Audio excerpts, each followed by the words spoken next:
All right, y'all, I'm on the B side of this walk, feeling refreshed. So I was talking about in the first video on the A side of this walk about assessments like interviews and GPAs and reliability coefficients, but I also realized I misspoke on reliability coefficients, right?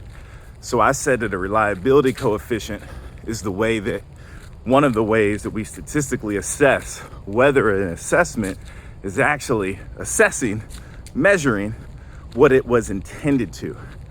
That's inaccurate. That's construct validity. So in the previous video and this one, what I'm actually talking about is construct validity. That's how we statistically measure whether an assessment, a measurement, is actually assessing for what we designed it to, right? The reliability coefficient is how the confidence percentage, right? The level of reliability. Like if you take this assessment again, or other people take it, how consistent, how reliable are those scores? In other words, if I took the same assessment, same interview process, would I always make it through, or would I not? Would my GPA come out to be the same?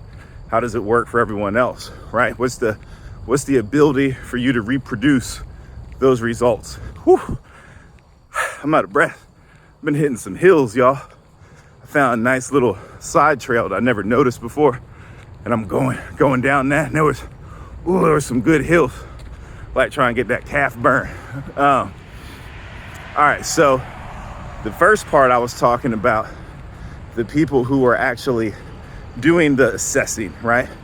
Whether you're an instructor or admin at a university or a school, or you work for an organization and you're interviewing folks, you're hiring folks, right? The first one was talking about that. This one is about the people who are on the receiving end of the downside of that, right? So folks like myself, and there's millions of us, right?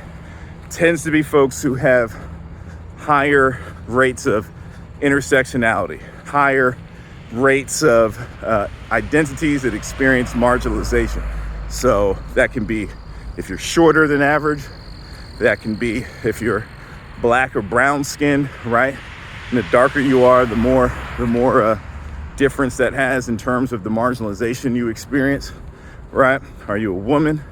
Are you trans? Are you LGBTQ, right? Do you have a disability? Are you neurodivergent, which, can be the same thing, can not be, depending on how you look at it. Did you grow up in a socioeconomic home that had a high income or a low income? The education level of your parents, right? Your access to healthcare growing up, your access to quality education, all these things are factors.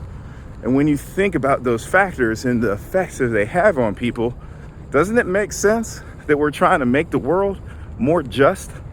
Doesn't it make sense that we want everyone to have an opportunity, because this isn't a giant game of Monopoly, right?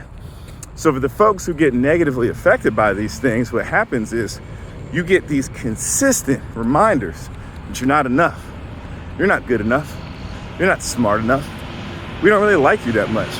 This wasn't designed for you. Why are you here? You're gonna make less money. Well, I'm gonna criticize you about how you just spend that money too, right?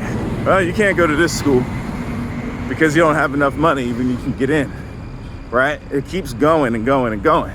Then you get in. If you actually get into one of these systems, well, we need you to pay attention better. Nah, the way that you like to learn, we're not gonna accommodate for that. The way that you like to write, we're not gonna accommodate for that, right? Interview process. Nah, we're not gonna give you the questions beforehand because we don't think it's appropriate, even though research shows that it is.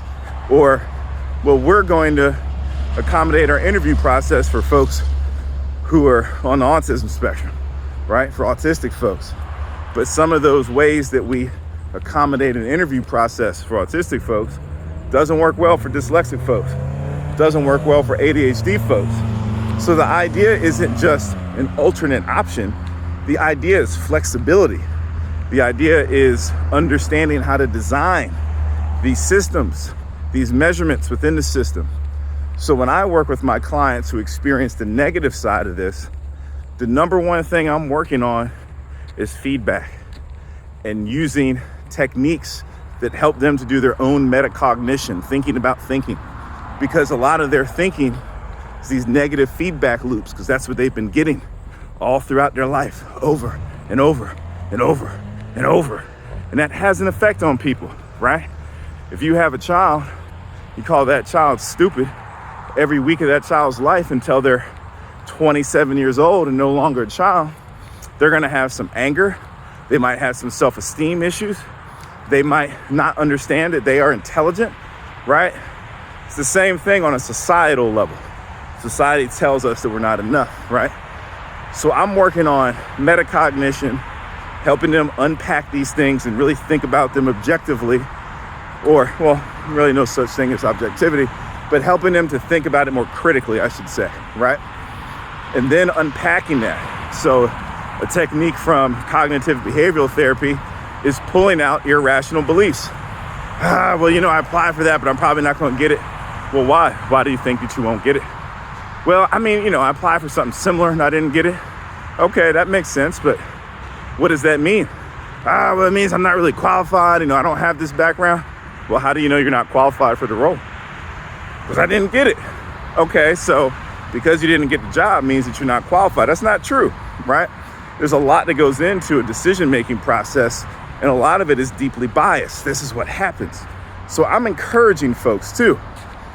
Let me give you a piece of feedback, or let me give you a piece of information for when you are supervising folks, you're working with your own clients, if you're a mental health practitioner.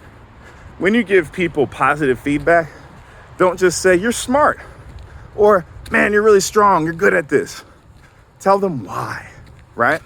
Because a lot of us, I can't speak for all black folks, right? But we're pretty skeptical, pretty cynical, pretty jaded, right?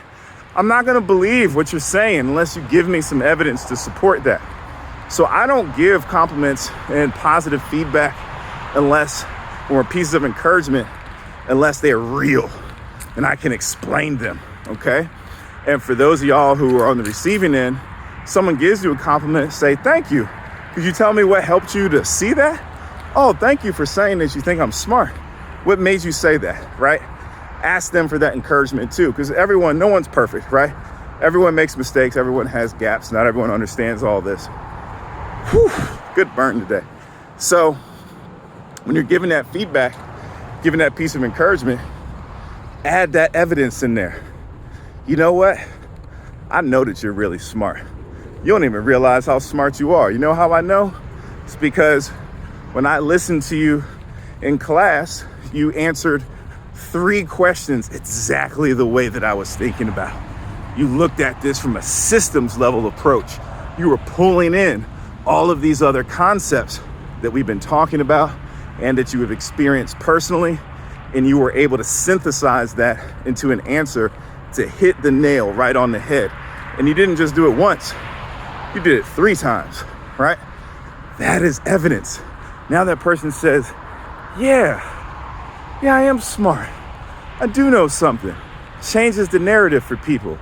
We need to be the main character in our own narratives. And sometimes those of us who are in positions of authority, adjunct professor, me, or a supervisor, hiring manager, whatever, we're in a position of authority. And sometimes that's hard for us to recognize when we're folks who didn't grow up with privilege. Sometimes it's hard for us to recognize when we did grow up with privilege, right? But we have the ability to encourage people, to help them move forward, to help them understand that they're supposed to be here. They're supposed to keep doing the damn thing. They're supposed to keep walking. All right, y'all. Y'all know what time it is. Keep walking.